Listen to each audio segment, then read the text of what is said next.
பாகிஸ்தானுக்கு சொந்தமான சரக்கு கப்பல் ஒன்றை ஹார்முஸ் ஜலசந்தி வழியாக செல்ல விடாமல் ஈரான் தடுத்து நிறுத்தியுள்ளது. இந்த சம்பவம் சர்வதேச அரங்கில் பாகிஸ்தானுக்கு பெரும் அவமானத்தை ஏற்படுத்தியுள்ளது. ஐக்கிய அரபு அமீரகத்தின் ஷார்ஜாவிலிருந்து கராச்சி நோக்கிச் சென்ற செலன் என்ற கொள்கலன் கப்பலை ஜலசந்தியின் நுழைவாயிலேயே ஈரானின் புரட்சிகர காவல்படை திருப்பி அனுப்பியது. அந்த கப்பல் செல்வதற்கு முறையான அனுமதி இல்லை என்பதே அதற்கு கூறப்பட்ட காரணமாகும். அமெரிக்காவிற்கும் ஈரானுக்கும் இடையே அமைதி பேச்சுவார்த்தையை நடத்த தயார் என்று பாகிஸ்தான் பிரதமர் ஷேபாஸ் ஷெரீப் பகிரங்கமாக அறிவித்த சில மணி நேரங்களிலேயே இது நடந்துள்ளது. மேலும் பாகிஸ்தான் ராணுவ தளபதி ஆசிம் முனீர் அமெரிக்காவின் 15 அம்ச அமைதி திட்டத்தை ஈரானிடம் நேரில் ஒப்படைத்த சில நாட்களிலேயே இந்த தடை விதிக்கப்பட்டுள்ளது. பாகிஸ்தானை ஒரு தூதுவராக ஈரான் ஏற்றுக்கொண்டாலும் அதன் கப்பலை தனது கடல் பகுதியில் அனுமதிக்க மறுத்துவிட்டது. ஒரு நாடு பயன்படக்கூடியதாக இருப்பதற்கும் நம்பிக்கைக்குரியதாக இருப்பதற்கும் இடையே உள்ள மிகப்பெரிய வித்தியாசத்தை இந்த சம்பவம் உலகிற்கு உணர்த்தியுள்ளது. இந்த விஷயத்தில் இந்தியாவுக்கும் பாகிஸ்தானுக்கும் இடையே உள்ள வேறுபாடு மிகவும் வியக்கத்தக்கது. பாகிஸ்தானின் கப்பல் திருப்பி அனுப்பப்பட்ட அதே வேளையில் இந்திய கொடியேந்திய 6 LPG கப்பல்கள் எந்தவித கட்டணமும் இன்றி ஹார்முஸ் ஜலசந்தியை கடக்க அனுமதி பெற்றுள்ளன. போர்ச்சூழலிலும் ஆயிரக்கணக்கான மெட்ரிக் டன் சமையல் எரிவாயுவை ஏற்றிக்கொண்டு பல இந்திய கப்பல்கள் ஏற்கனவே வெற்றிகரமாக இந்திய துறைமுகங்களை வந்தடைந்துள்ளன. இந்திய போர்க்கப்பல்கள் இந்த அபாயகரமான பகுதியில் இந்திய கப்பல்களுக்கு பாதுகாப்பாக வழிநடத்தி செல்கின்றன. புதுடெல்லியில் உள்ள ஈரானிய தூதர் இந்தியாவை ஒரே மாதிரியான விதியை கொண்ட நண்பன் என்று பகிரங்கமாக அழைத்ததுடன் இந்தியாவிற்கு அனைத்து வழிகளிலும் ஒத்துழைப்பு வழங்குமாறு ஈரானின் உயர்மட்ட அதிகாரிகள் உத்தரவிட்டுள்ளதை உறுதிப்படுத்தியுள்ளார். இந்தியாவின் கப்பல்கள் சுதந்திரமாக பயணிக்கின்றன. ஆனால் பாகிஸ்தானின் கப்பல்கள் வாசலிலேயே திருப்பி அனுப்பப்படுகின்றன.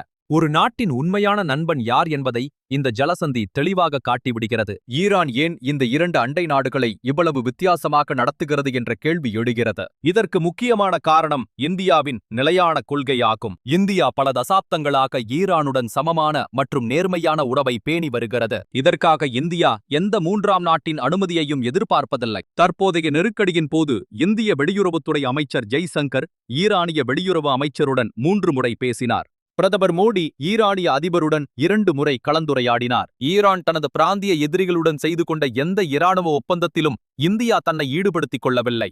இந்த நெருக்கடியான நேரத்தில் இந்தியா ஒருபோதும் தவறான தகவல்களை பரப்பவில்லை அல்லது மற்றவர்களின் செய்திகளை சுமந்து கொண்டு நடுநிலையான நாடு போல நடிக்கவில்லை. ஆனால் பாகிஸ்தானின் ஈரானுடனான உறவு முற்றிலும் முரண்பாடுகளால் ஆனது. ஈரானின் முதன்மை எதிரியான சவுதி அரேபியாவுடன் பாகிஸ்தான் பாதுகாப்பு ஒப்பந்தம் செய்து கொண்டது. ஆனால் ஈரான் தாக்கிய போது சவுதி அரேபியாவை பாதுகாக்க அது முன்வரவில்லை. மறுபுறம் கராச்சியில் உள்ள அமெரிக்க தூதரகத்தில் 10 பாகிஸ்தானிய போராட்டக்காரர்களை அமெரிக்க கடற்படையினர் சுட்டுக் கொன்ற போதிலும் பாகிஸ்தான் அமெரிக்காவின் தூதுவராக ஈரானிடம் செயல்பட முயன்றது. தனது நாட்டின் பொருளாதாரம் சரிந்து வீதிகளில் போர் எதிர்ப்பு போராட்டங்கள் வெடித்துக் கொண்டிருக்கும் வேளையில் பாகிஸ்தான் தன்னை ஒரு அமைதி தரகராக காட்டிக்கொள்கிறது. வாஷிங்டன் அல்லது பெய்ஜிங் என யார் படம் கொடுக்கிறார்களோ அவர்களுக்கு ஏற்ப பாகிஸ்தானின் வெளியுறவு கொள்கை மாறுகிறது. இதை ஈரான் தெளிவாக புரிந்து கொண்டுள்ளது. அமெரிக்காவின் திட்டங்களை சுமந்து வரும் ஒரு நாடு நடுநிலையான மத்தியஸ்தராக இருக்க முடியாது. அது வெறும் ஒரு தபால்காரர் மட்டுமே. ஹார்முஸ் ஜலசந்தியில் தபால்காரர்களுக்கு முன்னுரிமை அளிக்கப்படுவதில்லை.